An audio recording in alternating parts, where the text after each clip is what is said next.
It was a September day. One of those days where fall is, well, it's doing its best to take over for summer. I was locked down in my office. I had do not disturb signs on everything, and I was trying to meet a deadline on one of these books for one of these publishers. Get things written up, and if I get interrupted, I can't stay on task. My assistant came in and said, "Dave, there's a guy outside in the reception area that wants to meet you." And I said, "Well, I'm kind of busy here. I'm kind of locked down. I'm trying to meet this deadline." And she said, "Well, I think this is important." And well, I know by now if she thinks it's important that I need to go check it out. I admit my attitude wasn't perfect, but okay, I'm gonna go over here and put the happy face on, and I'm kind of grousing across the lobby and been interrupted. You know how it is. Everybody's kind of that way, I guess. I get over there, I walk into our reception area, and this young guy stands up in the middle of September with a stocking cap on. And his pretty little wife stands up beside him, and I said, "Well, hi, I'm Dave." And he said, "My name's Steve. I'm Steve Maness." And he said, "I just wanted to stop by and tell you thank you." I'm thinking, thank me for what? And he said, "Dave, you changed our lives. The stuff you teach, it's unbelievable."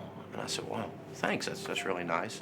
Actually, I was writing, so it's kind of inspiring. So I thought, this is nice. And he said, "No, you just really don't understand, do you?" And I said, "Well, you're welcome. I'm glad you're winning." And he said, "No. And he reached up and he took a stocking cap just like this off the top of his head. And I went, wow. Because there was a big scar right across the top of his head. Of course, his head had been shaved because he'd been operated on. He said, "Dave, I'm 28 years old. I got brain cancer. The doc says I'm not gonna make it." He said, "I'm okay with that. I love Jesus. I know where I'm going.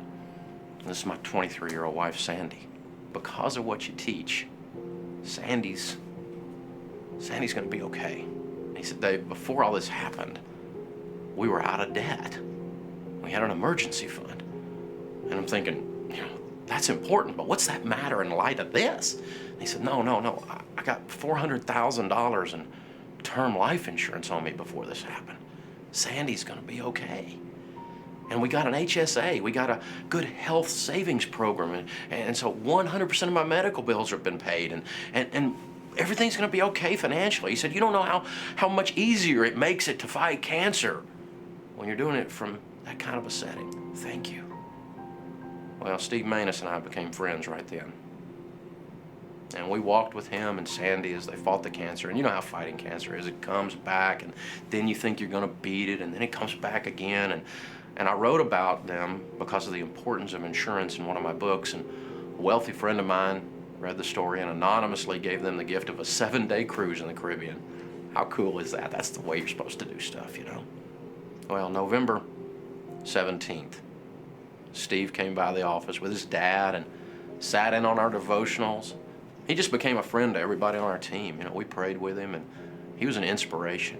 He was something else. 11 days later, 4:30 in the afternoon, we lost Steve Maness. So he's in heaven now. I don't always understand how things work, and I guess when I get to heaven, I'm going to ask God about these things. Because if he had lived just 3 more days, we'd have been able to introduce him to his son, Whitten.